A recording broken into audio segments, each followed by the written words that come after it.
Selamat bertemu kembali dalam materi kita, yaitu materi pelajaran fisika kelas 7, ya. Yang akan kita bahas pada kesempatan ini adalah yaitu materi kalor, ya. Materi kalor. Apa itu kalor? Kalor itu adalah sejenis panas, ya, panas. Jadi di sini saya sudah buat pengertiannya.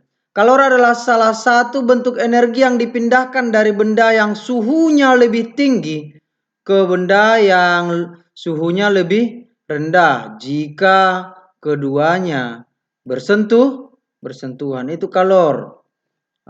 Contoh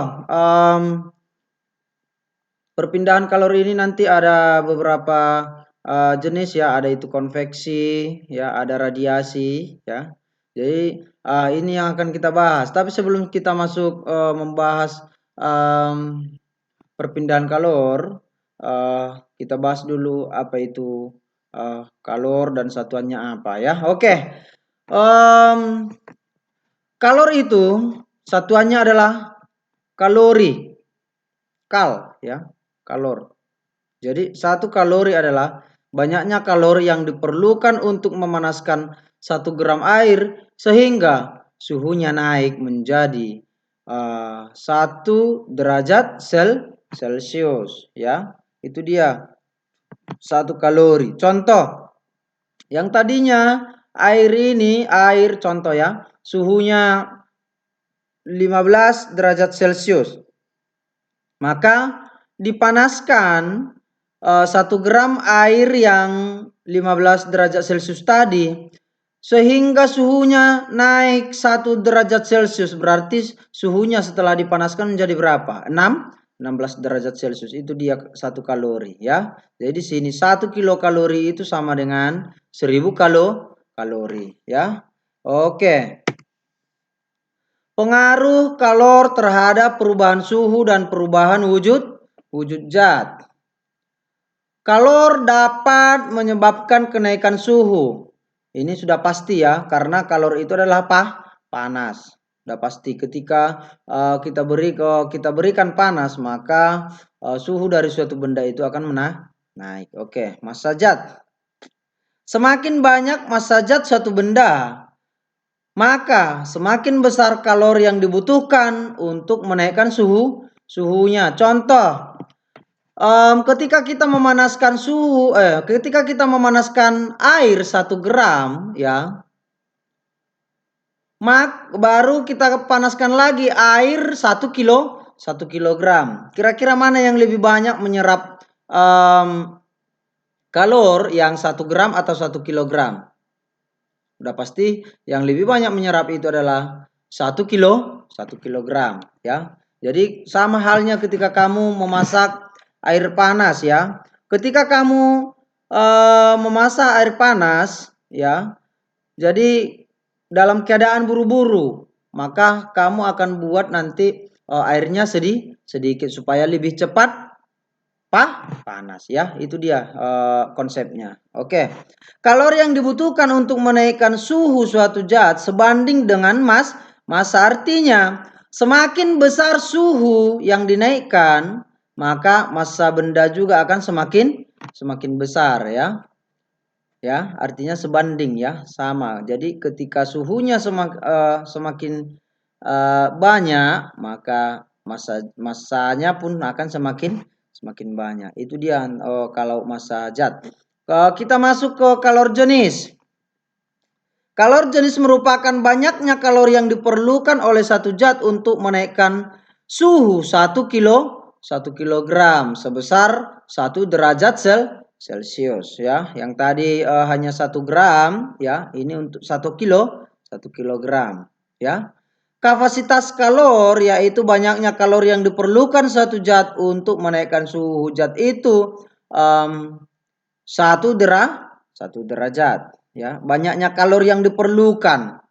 Itulah untuk kapasitas kalor. Tadi kalau kalor jenis itu banyak kalori yang diperlukan untuk satu zat menaikkan 1 kilogram. Ini hanya untuk menaikkan 1 derajat Celcius, ya. Oke. Jadi rumus untuk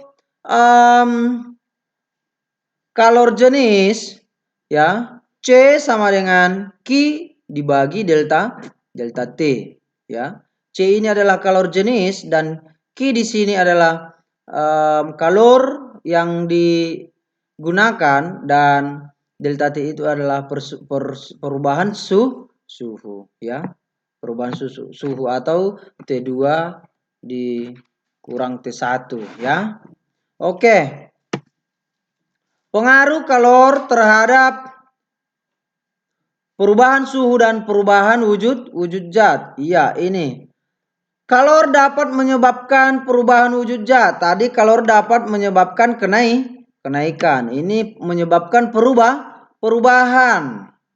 Perubahan wujud yang memerlukan kalor. 1. Melebur atau mencair, yaitu perubahan wujud dari padat menjadi cair. Ini contohnya apa? Apa ini contohnya? Es batu yang mencair ya. Jadi ketika kita mungkin kamu sudah pernah mengalaminya ya, sudah pernah mengalami, hanya saja mungkin kamu tidak paham ya. Contohnya ini, ketika kamu membuat teh manis dingin ya, teh manis dingin. Pertama kamu larutkan dulu gula ke dalam air panas ya, air panas. Setelah itu masukkan dia es batu.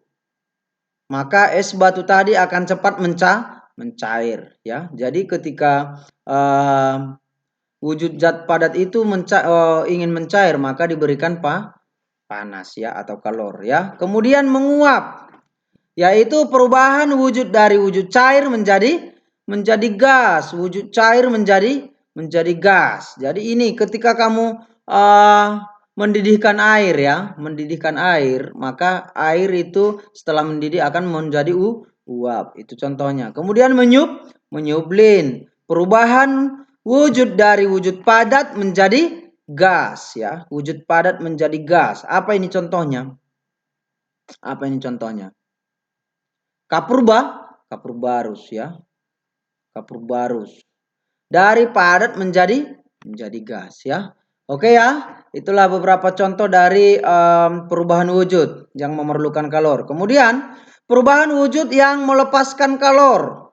Ya, perubahan wujud yang melepaskan kalor, yaitu membeku. Lawan dari mencair. Perubahan wujud dari cair menjadi padat, sama es batu contohnya. Kemudian mengembun lawan dari menguap. Artinya perubahan wujud dari gas menjadi cair. Apa artinya ini? Apa artinya? Iya, ketika kamu bangun pagi-pagi ya, ketika kamu bangun pagi-pagi, udara ataupun